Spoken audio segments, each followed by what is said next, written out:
السلام عليكم، مع السلامة الفلاوة، نتمنى تكونوا بخير وبصحة جيدة يا رب، وإن شاء الله كما تخليكم نلقاكم كامل بالصحة والعافية. ديما معكم كويزين كهينة 06، ودائما مع الوصفات البسيطة واللذيذة. اليوم جيتكم بواحد الوصفة واللي هي ثحولة المرقة أو ثكنفة المرقة، كل واحد كيفاش يقولها.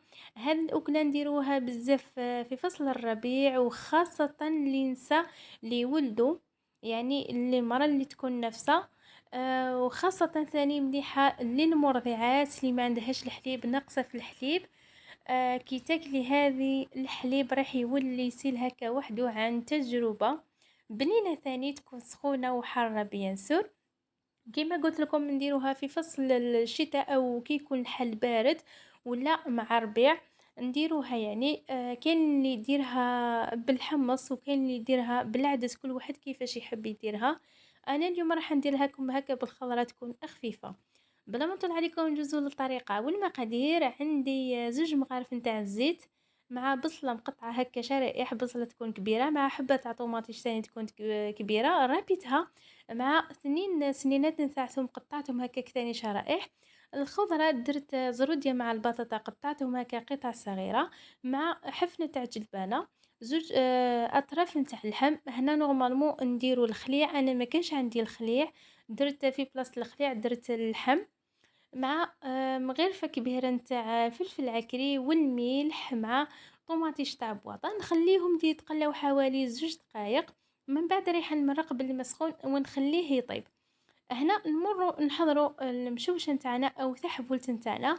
هنا عندي 8 حبات تاع البيض، هنا نديروه على حسب الافراد العائله تاعكم. الرشه نتاع الملح مع زوج مغارف نتاع زيت زيتون، نخلطهم هكا بالفوي ولا بالفرشيطه. من بعد راح ندير 4 مغارف نتاع سميد يكون متوسط، هنا ما ديروا لا فرينه ولا سميد رطب، لازم نديروا سميد يكون متوسط، مع كيس تاع خميره الحلويات عفوا. رايحه نخلطها نشوف اذا راهي ناقصه في سميد، رايحه نزيد شويه، لانه رايحه نفهمكم باللي هذه تحولة المرقه ماشي كيما المشوشه. مشوشه تجي هذيك اللي نشربوا بها القهوه حليب، هذيك تجي خفيفه، هذه تجي شويه ثقيله على هذيك المشوشه. هنا كي شفت القوام تاعي ناقص شويه، ضفت ثاني زوج مغارف نتاع سميد، تسمى درنا كامل 6 مغارف نتاع سميد في 8 حبات تاع البيض. فوالا هنا المقله نتاعنا درت فيها شويه نتاع زيت، خليته حتى وين سخن.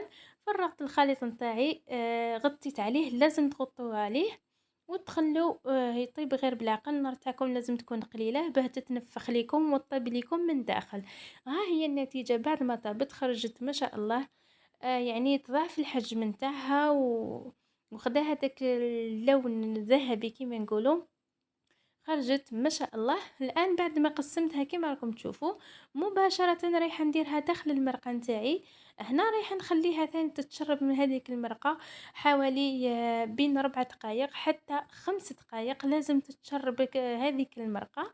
سي بور يقولوا لها تحول في المرقه، لازم تتشرب من هذيك المرقه، يعني صدقوني بنينه. كما قلت لكم هذه الوصفه نديروها بزاف للنفسه ولا للمرضعات اللي ما عندهمش الحليب.